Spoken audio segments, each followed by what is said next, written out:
Welcome, low ego action heroes. It's Debbie Levitt from Delta CX welcoming you to the usually every Tuesday show of Q&A AMA. Ask us anything. We actually don't have any questions lined up today, so while I give you some introductory information, send in your questions. You can send them in live in the chat in YouTube or LinkedIn, or you can also send them anonymously or write much longer stuff at deltacx.com/links. So go ahead and send them in because we do have Dr. Nick here today, and we are going to want to talk about whatever's on your mind. So send that in. Meanwhile, before we bring in Dr. Nick, just a special thanks to all of my paid Patreon members and my free Patreon members. Today we hit 300 Patreon members, of which about a third are paid. And so you're totally welcome there for free or for paid. I didn't update this list yet this week, so thanks to some of the new people who joined, and I didn't get you up here yet, but I will. So yeah, check us out at patreon.com/CXCC, and that is a way to get more perks related to some of my content. And also, quick plug for the secret mastermind and support group that is in soft launch beta right now. If you are working in UX and you feel like you need a little extra support, we're trying a mastermind group coaching thing. It's not paid yet, but it might be later. So come and join at cxcc.to/support-group. So it's open. Come on in. Come help us build up the value before I decide to charge for it. All right. So that being said, we will bring in our super pal, Dr. Nick. Hey, Dr. Hello. Nick, who the heck are you? You guys know who I am. I don't need to introduce myself. I'm the guy who posts about ketchup bottles and rants. Delicious. And let me just check. Recently, we haven't been getting LinkedIn comments in the chat, so I'm just going to double check on my phone.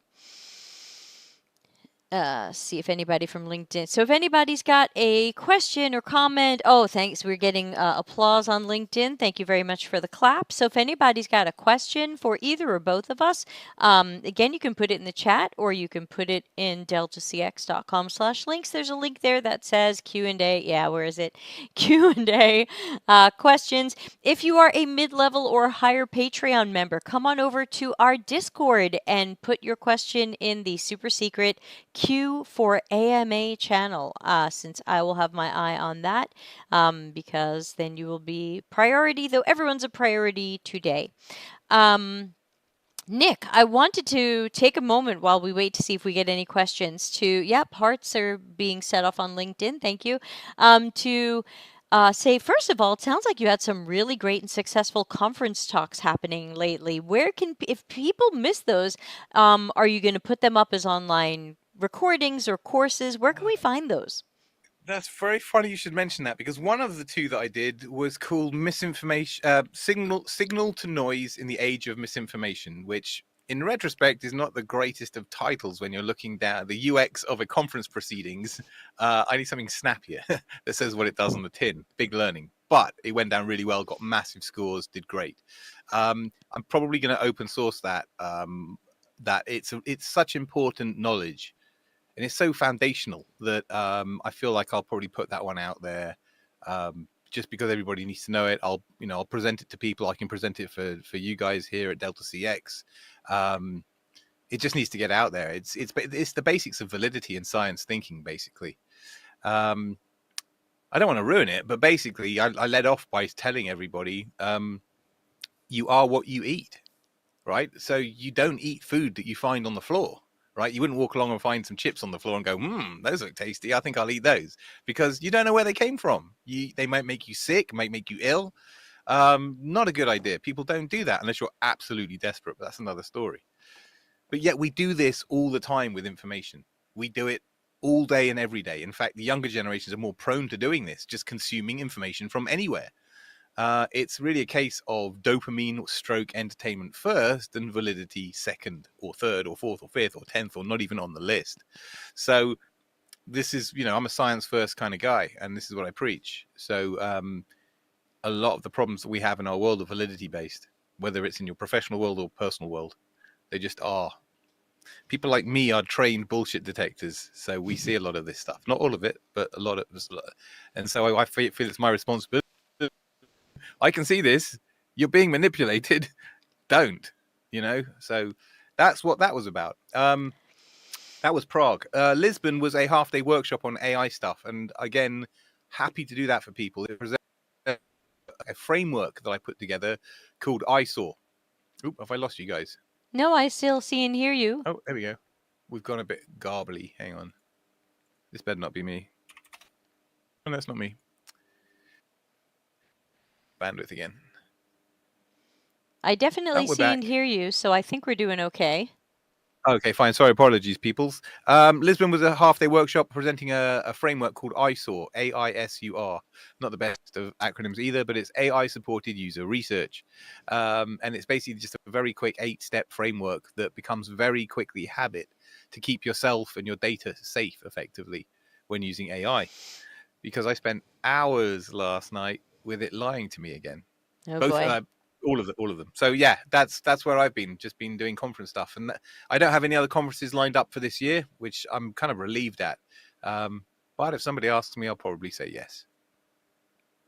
Well, I'm still trying to get I'm you a to come sucker. visit. And on a side note, though we don't have to name other names, I just wanted to publicly thank you. People are giving you hearts on LinkedIn. I just wanted to publicly thank you. Yeah, I thought he was saying eyesore also, says Ana I did. Lucia. I Yeah, did. it's a homonym. Um, Yes. I wanted to publicly thank you for being one of the few people in our multiverse who has taken a stance over a long arc of time and not shifted that stance to the stance that is being said in all the books, or the stance that would line your pockets a little bit more. In short, you haven't sold us out. When I feel like I'm seeing more and more people, even some names that we respected, even some names we've had on this show in the past, these people are now saying, oh yeah, UX doesn't really have a process, or sure, everybody can do UX, let's democratize it. Oh, democratization's inevitable, let's just teach everybody to. Oh, and by the way, you can hire me, says unnamed person. You can hire me to train your your non-UX team on doing research. And I just wanted to publicly thank you for being the guy we can count on to not flip and flop to whatever seems to be the butt kissing of the day. Thank you, first of all, and second of all, most of these people are broadcasting things that they think are correct rather than they know are correct through experience. And that's because the people with experience are literally in a tiny minority. It becomes politically difficult, but all I care about is building products that sell, that are usable, or that are wanted or needed. That's successful product. That's all I care about. That's all I've ever cared about. And all the methods that I've got, all the ways of working, all the stuff that works is all to do that. Anything else that gets in the way of me building good stuff is a problem. And everything is a problem these days. You know what I mean? Everything, everyone is, it's actually ridiculous how, okay, I'm going to go controversial here. How I've been in a couple of interviews recently, giving interviews to people who have come in who are junior or midweight, who are recognizably so and who acknowledge it themselves, challenging some things that should not be challenged, like knowing better. And there's a palpable lack of humility across the board now. You see what I mean? Yeah. That's what's driving most of this. That lack of humility, that need to publish, that need to broadcast, that need to have a social media profile and followers and all of that stuff. It's just creating mountains of misinformation and unhappy practitioners. So all I'm trying to do is trying to sort the noise out to say, you know what, we do know how to build good products, but if you keep listening to people who have never done it before, you're going to keep building crap. It's pretty simple, all the people that are selling out. Okay, this is interesting because I appreciate where that person or these people are coming from, right? People have mouths to feed, families to support, bills to pay, stuff, right? It's an Sure. expensive world, right? So we have to use our information, our knowledge, our experience in whatever way works or makes money. Um, the democratization of research is in many respects inevitable. I agree with that. Okay, I just do, because AI is going to support it. There's lots of reasons why that's going to happen. Will it happen well or good or build good products? Probably, almost certainly not. But we're going to go through a learning phase of really bad, learning things the hard way. Building on ego, all the reasons why we created UX in the first place, kind of thing. Not we, that UX was created in the first place.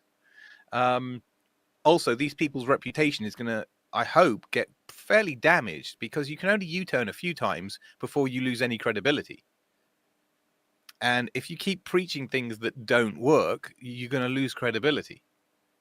And people are already learning after 4, 5, no, probably 10 years now, of false prophets, fake mentors, fake leaders, all the falseness that goes on. Nothing is getting better.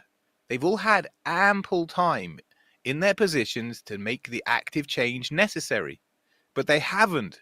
They've just compounded it because they're making it up as they go. And those of us who know what we're doing find it embarrassing to watch them doing it. So you know what? We just have to stay here. I'm advocating for anybody with experience and real clue, if you've made the sacrifice, you've got the scars, then we're all on the same team. That's what this is about, so that we can build good products and everyone be happy. But if everybody else thinks they know better and can't, I need a better analogy for do something or get off the pot. What do you call it? The people who are sitting in the positions of authority right now are not delivering on their expectations, right? That accountability that you talk about so much. So we just have to stay vocal, because when performance is necessary and needed, we're right here. There's a whole army of talent who can do this stuff, but the world doesn't know that we exist, right? Or they That's the think that problem. they don't need Nick and Debbie because we'll just ask AI what to build, or a product manager will find 10 customers that have the problem the product manager thinks they have, and now we validated the problem. Yeah, but that won't go well. You won't end up building good product that performs. So the basic KPI or metric or whatever you want to call that will not be in the right direction. It won't be good. So So here's where it gets interesting. I've had some talks with product managers the last few months, private conversations, so I'm not going to name names. And what I tended to hear over and over, no matter who I was talking to and whether they felt hostile towards me or friendly towards me, what I mostly heard was a lot of excuses. Like, I remember one guy saying to me, "Oh, my company's got a high churn rate, but we're not really worried about it because we assume it's average for our industry, or we assume it's average for where we are in our growth." And I say, well, high churn is never a good thing. A high churn is something you should be investigating and improving. Like, why? No, it's probably just normal. And I'm like, but it's hurting your company, right? Oh yeah, it's hurting our company, but we assume it's normal. And there's this weird, it's like trying to watch someone rationalize why they're not going to quit drinking, or whatever it is. Like, yeah, it really seemed very bizarre to watch someone saying, like, we have this terrible thing, it's measurable, we know it's hurting us, but it's probably not worth doing anything about because it's probably just normal. Just the way that we also hear, oh yeah, if you have 50, 60, 90% failure rate for product launches or experiments or A/B tests, hey, that's normal. The big companies are having these high failure rates too. You're normal. yeah. No. You're right. That is rationalizing poor. But here's the problem. And I think it's my colleague Mario who said this. We were chatting earlier. He encapsulated it so well. He said something like the true gauge of seniority is your ability to push back against a stakeholder, or something along those lines, right? Being able to basically criticize or say, no, I'm not going to do as you tell me, or here's a better way, or to act more as a consultant. And with the lack of experience in the market, there is the lack of seniority around to be able to push back to say, that's a really bad idea. Here's a better way to do that. And this is why we're going down crazy pathways and teams are getting fired. because they're being instructed to do terrible things that don't move that needle. Yeah, and then Everything the has to come back problem to is that performance. that feeds upon itself, because if you do order taking work that isn't great work and it leads to bad outcomes, what I've seen happen is a product manager or somebody will say, that's what you designed? I could have done that. And then they genuinely believe that. And it might even be true because basically they gave you the order. It was in the product manager's documentation or it was in the business analyst's requirements. Just make the thing I'm describing. But then the problem is when that doesn't go well, someone decides, don't blame the person who had the idea or wrote the requirements. This must just be bad. Our designer is bad. And the problem is that when a lot of people are saying yes and being the order taker, partially from being gaslit into saying yes to everything, and partially because they're afraid if they say no, they're going to lose their job in a time when there aren't jobs out there. That's understandable, but doing the wrong work out of fear is not going to work for anybody ultimately. This is why, again, there are ways of handling this. I mean, I've said no to very, very powerful people, way bigger than me, in the nicest possible way, and give them an out or an alternative or a better suggestion. There's ways of doing this, right? And also, you and me, we're old enough and ugly enough to have a wide range of options at our fingertips, right? We've got lots of options in terms of toolboxes, methodologies, choices, strategies. Um, Younger folk or more inexperienced people don't, and that's the whole hammer and nail analogy, and applying the one methodology to everything. And it all just comes back to the same old thing. We need the knowledge ladder working again. We need the knowledge transfer going back again. People shouldn't have to be here learning from Delta CX. You know what I'm saying? There's a massive vacuum, and so people need to learn from experience, and they do it this way. Sorry, I'm when these Gen Z folk, hello Gen Z out there, go forward 20 years in their careers and they get to our point, where they're genuinely senior, and the youngsters are trying to redefine the practice underneath their feet, or democratize it, or just basically cut their earnings off when they're just getting families and mortgages. I want to see how they feel about it, because this is not sustainable. We didn't do this to the previous generations. We didn't just redefine carpentry because plastic existed in the world. You know what I'm saying? we didn't. This is what's going on, and my real big problem here is there's a gigantic gap between leadership and the rest of the world, and I mean true leadership, C-level, big boy type stuff. I don't think they exist on LinkedIn. I think that's way too petty for them. So I think all the noise that you and I make, or anybody advocates, we're just shouting at our own echo chambers. Yeah, I get a bigger echo chamber every day and all of that stuff, but it's still an echo chamber of supporters. What I really need is my messaging to break through the stratosphere into the people making the decisions and the hiring decisions, the Totally agree. strategies. And I can't ever get to those folk because I don't know where they live, or they go to Ponzi, breakfast briefings and something else. You know what I mean? Some kind of pretentious thing. And it's like, I'm not doing that. I'm not part of that gig, that circle. So how do you get the clue that is needed to make the money into the brains of the very, very top tier? That's my current problem. Not an adaptivist in the wider world. Yeah, it's a great question. Speaking of questions, we actually got one from Ana Lucia, and she's kind of jumping off from what you were just saying, Nick, and I think it's a good question for both of us to answer.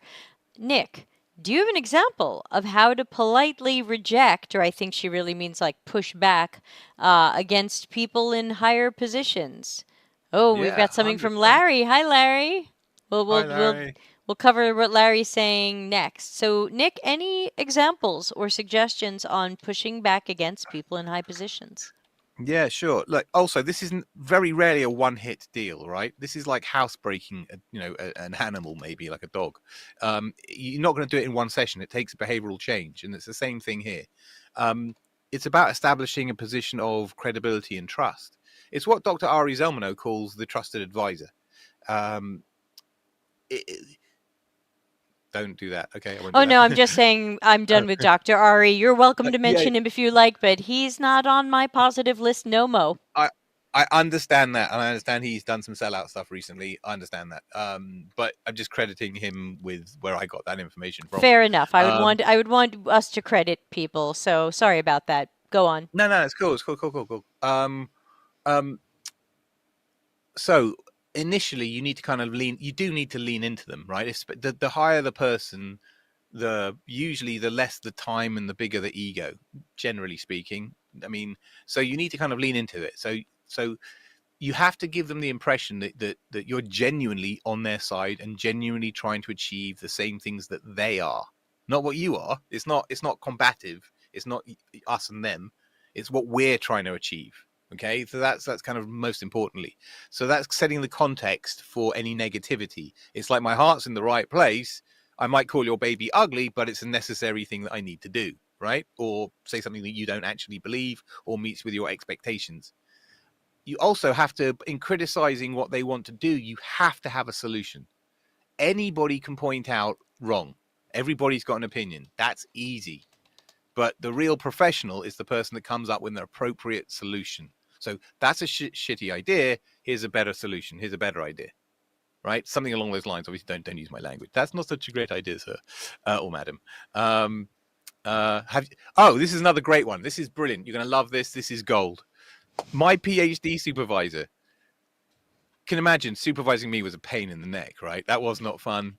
That was not an easy gig by any stretch, right? So he instead of handling me with like boxing gloves, which most people probably should have done, he handled me with kid gloves. And how he did that was he used this phrase over and over again, and I use this all day and all night, all day, every day, right? This is my go-to shit.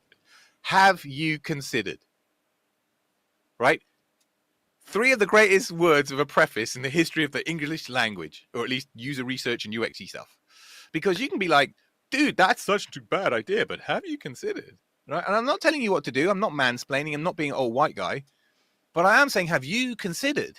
I'm advising you. I'm saying, hey, have you thought about this? I'm not telling you what to do. Have you considered maybe doing it this way? And it usually lands brilliantly. In fact, it does, because I use it all the time. So it's that, probably plus a mix of kind of charm and getting shit done, right? Getting stuff done. This is all about making stuff work, selling stuff, making money. So there we go. It does become a relationship. After a while, you won't have to do as much dancing and around. It will just be like they'll just start to eat out of your hand more, because there's more trust in that relationship. You just have to get to that trust relationship, uncouple their expectation, give them a good solution, turn it around quickly, deliver on your promises. Do that a couple of times, everything is great. Yeah, I would totally agree. And some things that I would add to that Oops. from my own experiences would be sometimes you have to find ways to learn, and sometimes it's just directly asking. But the high level stakeholders you're dealing with, what makes them tick, and how are they judged in their jobs? Because sometimes they're pushing back against you because you're trying to go by quality and they're trying to go by deadlines, and these things don't blend well. And maybe they are heavily judged by, did your team meet its deadlines, and did you deliver or ship on a certain day, or as you promised. And so sometimes you have to take a little extra time and effort to learn what's going on for the people in your ecosystem, in your stakeholder multiverse, and how they're going to be assessed or judged or things like that, and see where you can find any sort of compromise. Because if someone is hell bent on deadlines, you certainly can't come in and be like, deadlines, they don't matter at all. Then this person's going to feel like you don't get them, you don't hear them, you're not listening, you don't know what they need. And so you have to make sure, I think you have to do a little bit of the type of active listening that people tend to learn about in couples counseling. Like, I hear you talking about the deadlines and how important it is for your division to ship on time this year. year and to get this new product out by September. But we also want to take a look at making sure that when that product gets out, that it's good, that you're not being asked why it's failing, that people aren't sitting around a meeting table saying, why is utilization so low? So I'd like to see if we can find some way to blend the quality we should be delivering with the dates on which we hope to deliver that. And people can try to disagree with that. I think a lot of my techniques are try to find things that are hard to disagree with. Who's going to say, no, let's get it out even if it's terrible? Okay, some people can say that, but if you want to get it out even if it's terrible, okay, but will you be in any sort of trouble later if and when it's terrible? And sometimes they're not. Sometimes they go, nope, I'm just responsible for making sure it gets out on time. That's all I care about. If it's not good, that's that person's problem, or nobody seems to care as long as so you have to kind of unravel what's really going on in this organization, because it's not it's don't take for granted that everybody wants high quality. Don't take for granted that people care about customers. There's going to be Yeah. other stuff going on. I think at least one of the jobs I interviewed with recently, who sadly rejected me, but fine, moving on. Um, I think, though they didn't say this, I got the feeling from some things they said to me that they're hoping to get bought. And when a company is hoping to be bought, priorities are different. Short-term wins are important. Long-term wins can go jump in a lake because we need to look amazing in the next 6 to 12 months so that we can be a company somebody wants to buy. We need to look more organized. We need to look more consistent. Our design needs to look prettier. And so some of the things that I might prioritize, all of a sudden, I'm not a match to that company, and I can almost see why they would reject me, because I'm going to look for short and long-term improvements to quality and the ecosystem and strategy and stuff like that, and they might just be looking for who's going to make us look good in the next year so someone will buy us. One And of the some of that's first going to be theater and putting on costumes. one of the first things that I was taught in sales school, in sales, consultative sales training, was the killer question: what are you trying to achieve? And I use that, like, have you considered? I use that all the time, especially when I'm doing client facing work. It's just so critically important to try to understand what they're trying to achieve. What Debbie has just been saying, it's that unpicking, it's that going backwards. Okay, you've asked me to do a thing, but why have you asked me to do a thing? What are you trying to achieve? And if you can align those two things, life is a lot easier. One thing I do want to add to what I had said: you need to know when to not push. There is a line, and crossing it is only to be done A, consciously, and B, in a red alert kind of a situation. like you absolutely need to do this, and to hell with the consequences. And those are ultra rare circumstances. Okay, if you're getting bad signals, if you can sense that this is not going well, stop. Okay, don't hammer it home unless you've got an absolute red alert reason to do so, because you're going to fracture a relationship, you're going to lose trust, it's going to cause you stress and trouble. So politely rejecting people in higher positions is a great skill to have, but know when to do it, and B, when to stop doing it, or when to back off. Because I don't want any of you listening or watching to overdo this and get yourself into big trouble. Okay, I might sound overconfident because I'm me. I've got a certain character and experience. That's me. Everybody, we're all individual practitioners ultimately. So you have to do what works for you with your personality, with your stakeholders. But just know where that line is, because if you get it wrong, it won't be pretty. Yeah, and to add to that, some people have heard me tell stories about some of the. Yep, Larry Marine says 100, and then we'll get back to Larry's question.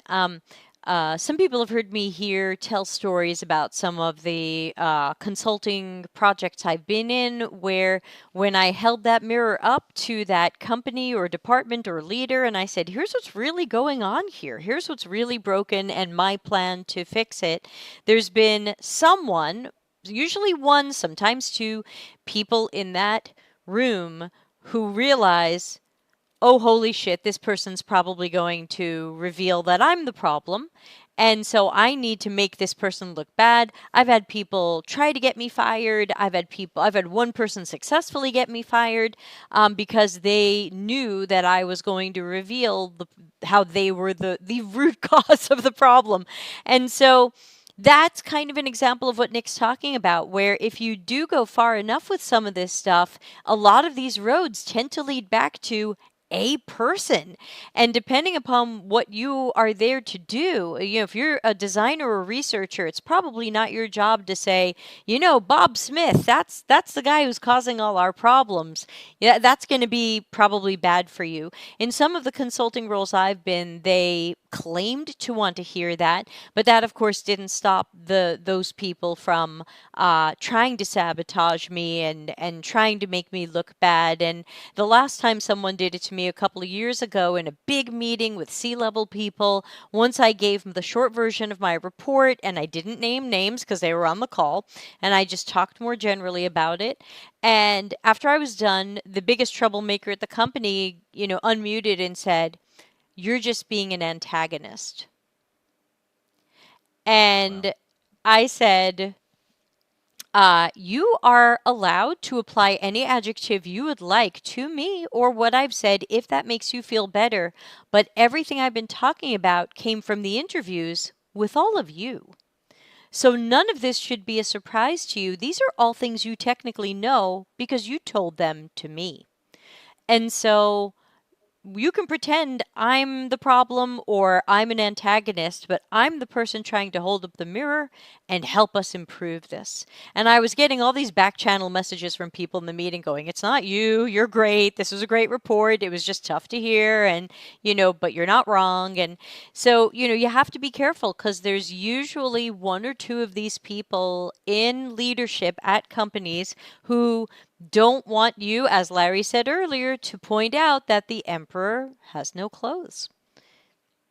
But when I went to the C-level, another thing I did in advance at that particular consulting project was I went to my C-level. I answered straight to a C-level person, at least at the start of my consulting project. And I said, I'm starting to hear the same name over and over because I did 71 internal interviews. I said, I'm starting to hear the same name over and over. When I write my report, do you want me to say that name? And she said, we all know who you're talking about. Oh shit. She said, go ahead and say that name. We'd love to hear what you think we should do with this person. Whoa. And how did that go? Um, Fine for me. They said they were very happy with my work, but as far as I can tell, that person still works there, got promoted, and made sure other people at their level got demoted. Great. Power struggles. Yeah, Look, exactly. ultimately, stupid is as stupid does, right? And as much passion and as much care that we have for our clients and our users, if people want to do stupid shit, if their people are going to have a genuine blocker or somebody in that hierarchy causing all that much shenanigan, what can you do? I mean, really, what can you do? Right? That's way beyond our pay grade. It's way beyond everything. So it's like, look, either you can accept that and just go okay, or you start looking for a new place to ply your trade. It's very binary in my mind. For me, I leave. I'm a leaver in that regard. I mean, as long as it's not too soon and you haven't been there too short, all that kind of stuff. But generally speaking, if you've been there a couple of years and that stuff is still going on in a better market, time to look for work. Yeah, and we don't have that better market right now. But ultimately, what I said to these people was like, look, I don't know why you're not sure what to do with this person. Don't I said, what would you do if a mid-level person were doing what this person's doing? Don't you have policies and procedures in place to reprimand them, to put them on a performance improvement plan, Yes. to Yes. demote them, to Retrain. fire them, to, Hmm. there's got to be a long list of things you can do with someone if they were the senior so-and-so. Okay, they have a more leadership or executive title, so it's a little bit like, ugh, oops, this is a high level person. What are we going to do? But you have to do something. And they seemed afraid to do something with this person. And what I said to them was, look, you're lucky that this person and one other person stand out the way they do. That shows that you've done a good job not hiring that many dicks. You've got two dicks, and everybody else is pretty good. And that's why these people look especially bad, because you have hired well. And these two people stand out. If these people fit in and blended in, then you have an ocean of dicks and you have a much bigger problem. But your problem is these two people. And so you could fix or improve that if you wanted to, because the problems are mostly isolated to them. They weren't even that systemic. It was these two people. So, and they were still like, "Oh, what do we do?" And it was just sad because there's so many talented, experienced people who could have filled those roles immediately and done as good or better job, and they were afraid to, explore that. And my thought was, okay, then you're going to continue having the poor outcomes and morale and other stuff. So, it's a complicated topic. Yeah. Yeah. Yeah. Yeah. So, I don't know, sorry man. about that. This is why I'm not a big fan of the corporate world, unfortunately, for exactly this kind of reason. You could have an amazing team doing brilliant work, and then one person in this whole pyramid just goes nah, and they've got all the power and all the budget and everything. Things bad things happen, and just that's that. That's why I went contracting, so that I could just get away from that stuff, not be married to it, right? Be able to just kind of go from gig to gig, because frankly, it's just like that everywhere you go, literally everywhere you go. When I was younger in my career, I just thought, oh, it's just this place. Oh, it's just this place. Oh, it's just this place. But after 15 years, you're like, okay, that's just corporate life. It sure can It's, be. Earlier in our conversation, Larry said, would you say that people are hesitant or even afraid to point out that the emperor has no clothes? again, Nick. that's all it's so cultural. There are some central government departments that I've been nearby or in where there's a complete culture of don't say my baby is ugly. How dare you? Don't how dare you be negative? All of that stuff. Or don't be so negative. It's that's that head in the sand for toxic positivity or whatever you call that. It's just dumb, right? I'm a big believer that you should be able to say your baby's ugly with the greatest amount of respect in order to make it all better, in order to improve things, right? It isn't just name calling and finger pointing. It's awareness so that we can fix. Um, Whereas a lot of cultures, there are cultures where it's easy to say this is broken, that doesn't quite work, let's fix it, and everyone's great, let's do that. There's no finger pointing, there's no like that was Bob's team, you know what I'm saying, or that was Mary's decision. So I think it's very cultural. um I think Yep. the best places are the most transparent ones, where it's like, look, man, no one's perfect. We're in a crazy world. It's really dynamic. This idea that everyone does faultless, perfect work is completely ridiculous. So let's just acknowledge that we've all got warts and all, and just crack on and fail faster, basically. Recover faster. That's my view. But hey, we live in We've a world got of a optics and social media bullshit. Hence, sorry, Larry. I think that's where your question is coming from.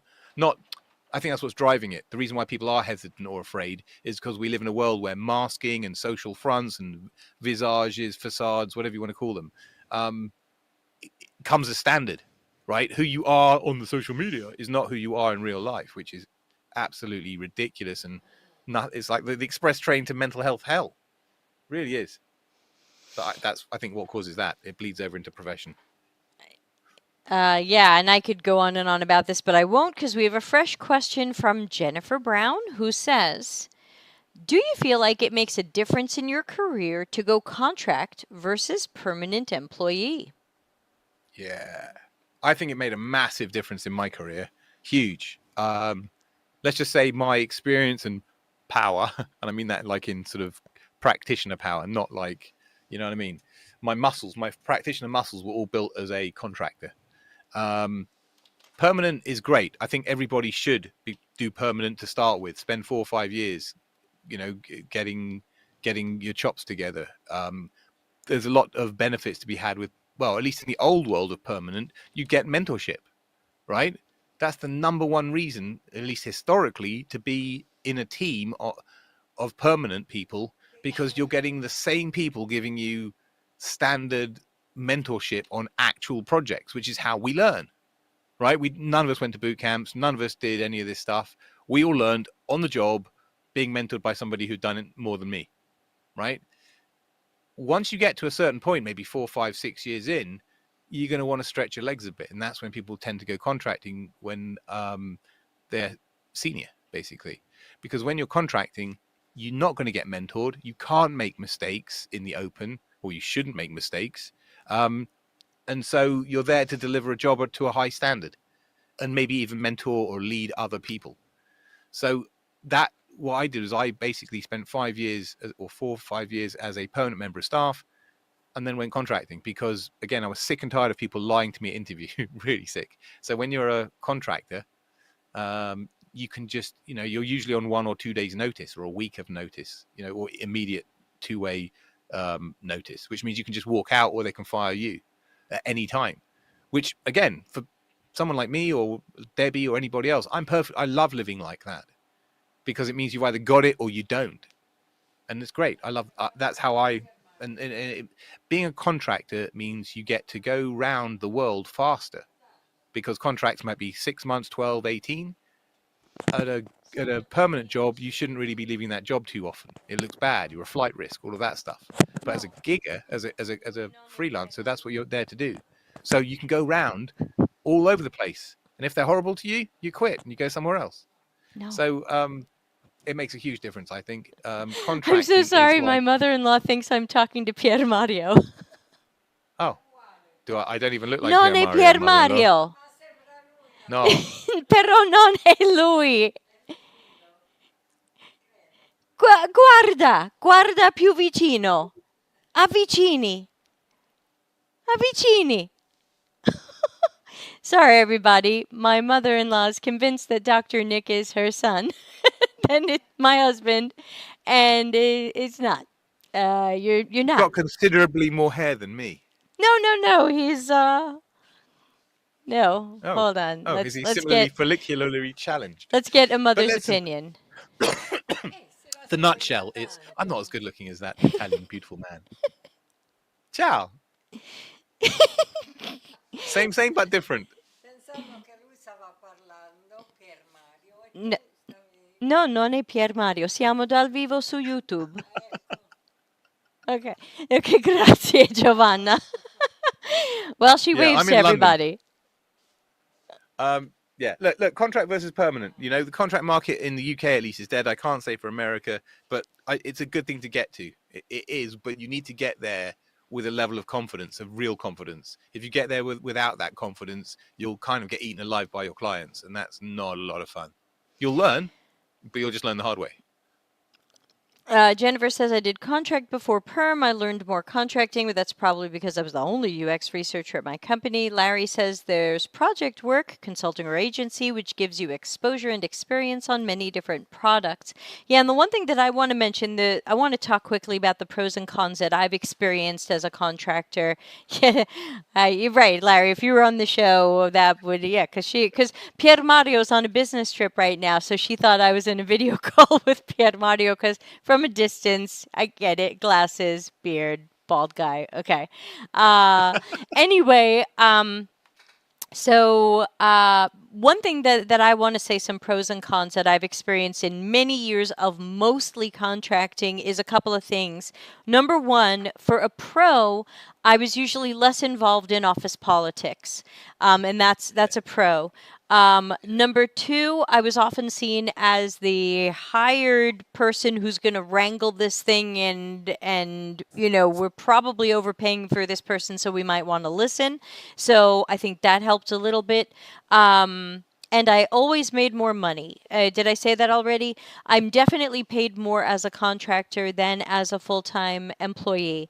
The downside is that a contractor is rarely promoted. So if you come in at a senior level, you may or may not be promoted to a lead level. You're unlikely to be promoted to a manager. Many companies have internal policies where a manager can't be a contractor. They have to be a full-time employee, and sometimes they have to be on site in the office, whereas they didn't care if you were remote when you were the worker bee.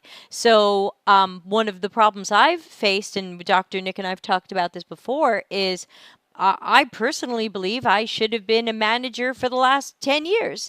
But because I wasn't a manager, now I can't be a manager. If I had stayed in a job, even where I wasn't happy, long enough to have gotten that promotion, to have had my first manager job, I think I would have set my career on a different path at the time. Hi, Andre. But I mostly was chasing the money. And so now I'm in a weird spot where, even though luckily by now I've done some leadership and some managing, okay. But for a while, people were like, oh, great, someone set off the Dr. Nick emoji. Look, Hey, I didn't know I had one. That's cool. you do. Thank you. It's you in a Santa hat with your science Space bat. bat. Good job, whoever Yeah. did that. Um, Jennifer asks, did these turn into permanent positions for me? Never, because what happened was the few times where someone did say, "Wow, we love you as a contractor. This is so great, but we're under pressure to cut contractor money. Yeah, and we want to bring you on full time. Will you take it?" The pay cut was almost half. Yes. Yeah, Exactly. the pay was almost half, and I would even say to them, "Look, I love working here. I'm having a good time. I'd like to stay. You want me to stay, but I can't take a 50% pay cut to stay here. And I kind of don't care about your perks. I don't care about your eyebrow waxing and your free coffee and your potato chips and your salads in a mason jar and whatever the hell, show me the money."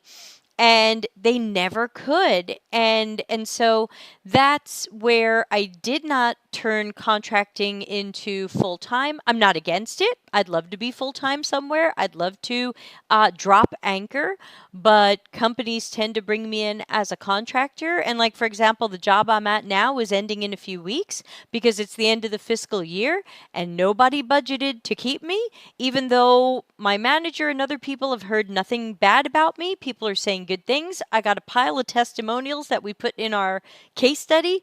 And people on my team are going, "Well, who's going to do the research when you're gone?" And I'm like, "Yeah, possibly nobody, because there's no budget." So it's all very, very strange. So remember, as a contractor, you are often the first to be cut. As Nick said, you can be cut on I was once cut on a negative 1 day notice. I once got a call on a Sunday from the recruiter that placed me in a contract job, and he said, "I have some bad news for you. The project budget got cut. Your last day was Friday." So I said, "There's stuff in my desk," and so these are some of the things that happen, especially to contractors. Now, the worst part is people used to say, "Well, contracting is very unstable and full-time work is very stable." But I think we've all learned in the last 2 or 3 years that there's nothing stable about full-time work. When we look at the tens of thousands of people, if not more, who have been laid off, they're saying across all of tech and not just UX, the number is 500,000 who have been laid off. Many of them thought that they had a good, stable job. Some of these people had tenure and high titles. And so I don't think anything is stable anymore. So I've gone for the money, but I would take a full-time job if it paid well, but so rarely they don't. Um, Jennifer said, "Would you have taken it for a manager promotion in hindsight?" In hindsight, definitely, because I had no idea how not being a manager much earlier in my career was going to affect how hard it's been to get manager and leadership jobs now. So I think that I think that just like I went into debt in my first real UX job just to get my foot into the door, I think I should have taken a pay cut to get that first manager job. And so I think if I could go back in time to past me, that would have been a good way to go.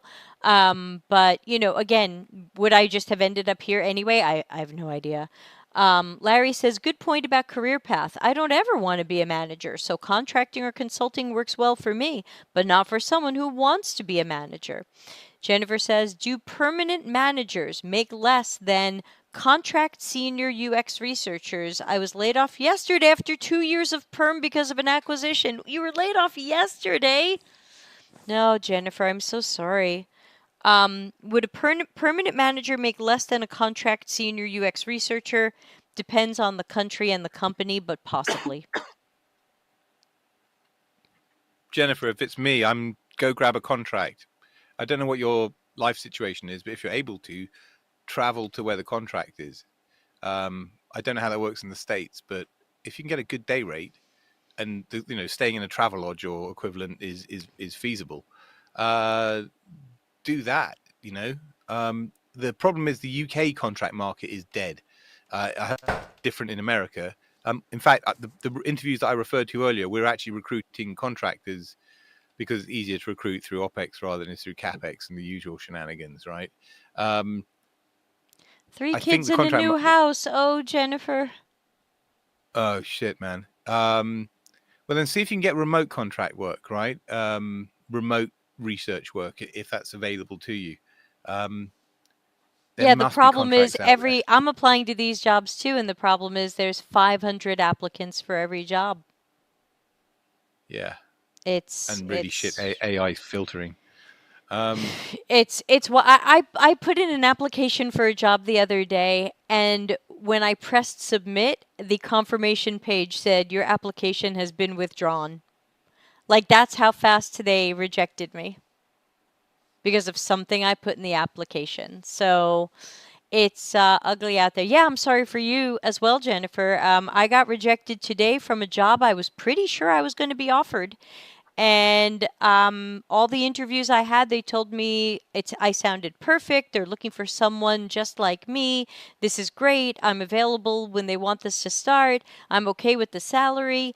And the last thing they said to me was, we're looking for someone just like you, and I'll talk to the internal HR person about next steps. You usually don't say that to the person you plan to reject. And then about an hour ago, I got the email, or 2 hours ago, I got the email. We're not moving forward with you. And my thought was, this is very disappointing. All I got from you were positive signals. I was so excited about this. I get that. I've had that more than a few times in the past, right? And I've been fairly guilty of it myself in the past. Just being unnecessarily positive or giving too many positive signals. And actually later in the conversation, things get a bit more sour or a few more red flags, you know what I mean? And things don't turn out the way. Yeah.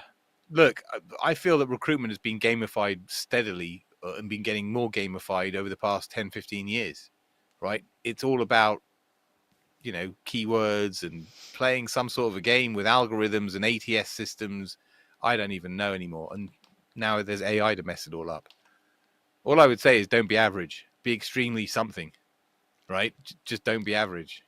That should go on a shirt. Don't be average, be extremely something. Yeah. I like it. Well, Nick, we should probably wind down. Thank you so much for coming on today and talking, especially about these tough things that I know are on a lot of people's minds. We're all struggling with them and living with them. So, Nick, any final thoughts? And of course, where can people find you and follow you? Well, if you guys want, I will do a Delta CX special. Debbie and I will schedule it whenever works to do one of these conference talks for you guys. The one that the misinformation one, which I think everybody should have that lens Thank installed you. in their How heads. long is it? So I'll give that. I can make it as long or as short as we need it to be. How long I do you mean, want I it to did it. be? It was a 40-minute stage thing. Okay, so we I'll could do it probably as do it an in hour. 30. No, we could do it as Yeah, an hour. like You could do an 40 and hour 20 covers it. minutes of questions. Yeah, something like that will work fine. So we'll All just right. all find a I've time been in the diary and we'll scheduling. do that. I've been scheduling mid and late July, so I'll ping you about that, especially since I know you're going on holidays. Yay! Larry says I always learn something from you, Nick. Thank you for that. Thanks, Jennifer Larry. says community is so important. I appreciate both of you. Your work matters. Yeah, thank you. And make sure you've joined the community. Don't forget deltacx.com/links. We have Slack that's free to join. We have a Discord that's free to join. We have a Discord that's not free to join. It's $1 a month at the for a Patreon level. So for $1 a month, you can be in our more active Discord. Totally up to you. And oh, and thanks from Andre. So many thanks that they are covering Nick's face. Hold on, let me switch to my other version. There we go. So yes. So, someone's sending off the Nick emoji again. Very good. Very good. Yay, science.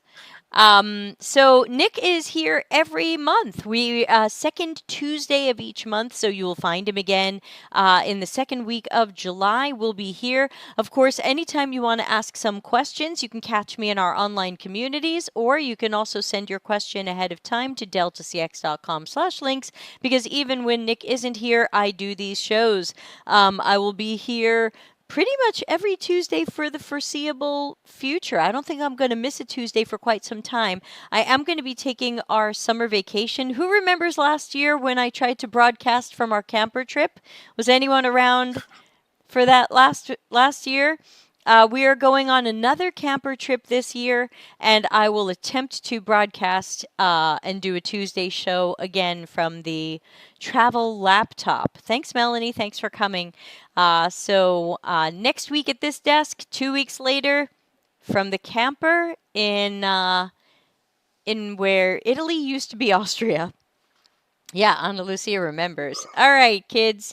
Everybody be well. Thank you again for coming. Nick, thanks as always for your great Cheers, ideas and guys. advice. And see everybody hopefully tomorrow for our webinar. Bye.